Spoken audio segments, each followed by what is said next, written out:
பெங்களூரு தமிழ்ச்சங்கத்தில் செவ்வாய்க்கிழமை புகழ்பெற்ற தமிழ் நடிகரும் தமிழ்நாட்டின் முன்னாள் முதல்வருமான டாக்டர் எம்ஜிஆரின் நினைவு நாள் உரிமைக்குரல் பாரத் ரத்னா எம்ஜிஆர் நலிவுற்றோர் அறக்கட்டளையின் நிறுவனர் உரிமைக்குரல் எம்ஜிஆர் ரவி தலைமையில் எம்ஜிஆர் நினைவு நாள் அனுசரிக்கப்பட்டது. பின்னர் ஏழை குழந்தைகளுக்கு மதிய உணவும் நோயாளிகளுக்கு ரொட்டி பால் பழங்கள் வழங்கப்பட்டது. அதைத் தொடர்ந்து எம்ஜிஆரின் திரைப்படங்களில் இடம்பெற்ற கொள்கை, நம்பிக்கை ஊட்டும் பாடல்கள் பாடும் இசை நிகழ்ச்சி நடைபெற்றது. நிகழ்வில் மலேசியா, இலங்கை, தமிழ்நாட்டைச் சேர்ந்த பலரும் பெங்களூரு தமிழ்ச்சங்கத்தின் முன்னாள் செயலாளர் வா. ஸ்ரீதரன், விஸ்வகவி திருவள்ளுவர் சங்கத்தின் தலைவர் பைப்பன்ஹள்ளி டாக்டர் ரமேஷ், கோபிநாத், கர்நாடக இந்து சேனா தலைவர் சீனிவாஸ் நாயுடு, டாக்டர் மோகன், டாக்டர் பல்பீர் சிங் பேடி, தியாகராஜன், விஸ்வநாதன், கோபி, யுவராஜ், சந்தர் செந்தில், பேராசிரியர் அனிஷா கபிலன் மற்றும் பலர் கலந்து கொண்டனர்.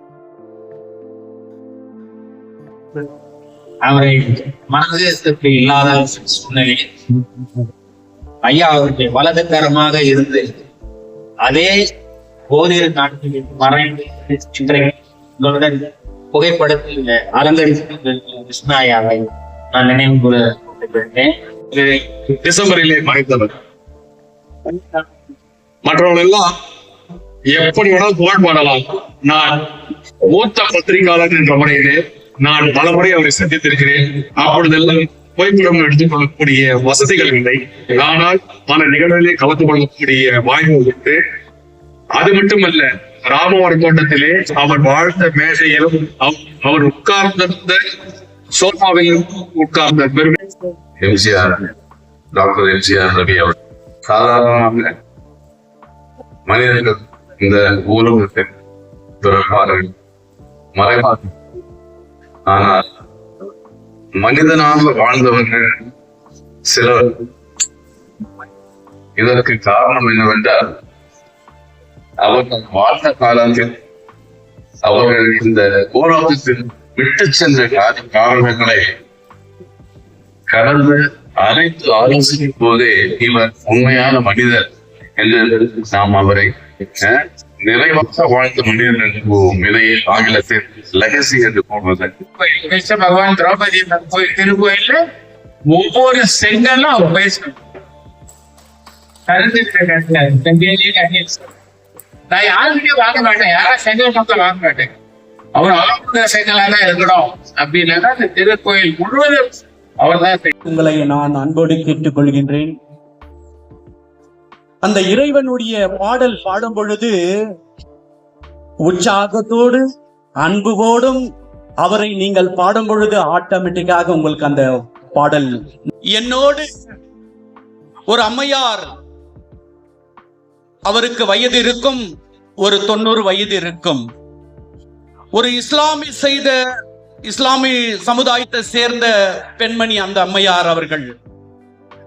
அந்த ஒளி விளக்கிலே புரட்சி தலைவருக்கு ஒரு குழந்தை காப்பாற்றும் பொழுது தீ பற்றி அவர் மருத்துவமனைக்கு அனுப்பி வைத்து வீட்டுக்கு அழைத்து வந்து படுத்துக் கொண்டிருப்பார். அப்பொழுது அந்த அம்மையார் சவுகார் ஜானகி அவர்கள் இந்த பாடலை பாடி அந்த உற்சாகத்தை கொடுத்து அந்த இறைவனை மீண்டும் அந்த முருகனிடத்திலே பாடுவார் இந்த பாடலை. அப்பொழுது அங்கு நான் நின்று கொண்டிருக்கின்றேன். அந்த இஸ்லாமிய சமுதாயத்தை அந்த தாய் கதறுகிறாள். என்ன கதறுகிறாள், எப்படி கதறுகிறாள் என்று அதை கண்கூடாக நான் பார்த்தவன். நான் அல்லாஹ் मेरा जान लेके इनकी जान बचाइए अल्लाह. இறைவனிடத்திலே அவர் கேட்கிறார்.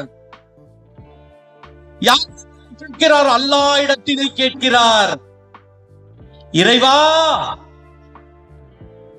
என்னை எடுத்துக்கொள், என்னை எடுத்துக்கொள். ஒரு இஸ்லாமிய சமுதாயத்தை சேர்ந்த முதியவர் அம்மையார் கேட்கிறார், அல்லாஹ் என்னை எடுத்துக்கொள், இந்த இறைவனை காப்பாற்றுங்கள். இந்த இறைவன் பிழைத்தால் தமிழ்நாட்டிலே வாழக்கூடிய மக்கள் அனைவரும் பிரகாசமாக வாழ்வார்கள், ஆனந்தமாக வாழ்வார்கள். அல்லாஹ் மேரா ஜான் லேக்கி இன்கா ஜான் பச்சாயே அல்லாஹ் என்று கேட்டு தன் மார்பிலை அடித்துக் கொண்டு கண்ணீர் வடித்தாய் அந்த தாய். எந்த மதமும் என்று பார்க்காமல் எல்லா மதமும் ஒன்று என்று என் இறைவன் எல்லோரையும் அரவணைத்து அவர்களுக்காக நன்மை செய்த அந்த இறைவன் அந்த பாடலை பார்க்கும் பொழுது, கேட்கும் பொழுது நிச்சயமாக உங்க கண்களிலே ஆனந்த கண்ணீர் வர வேண்டும்.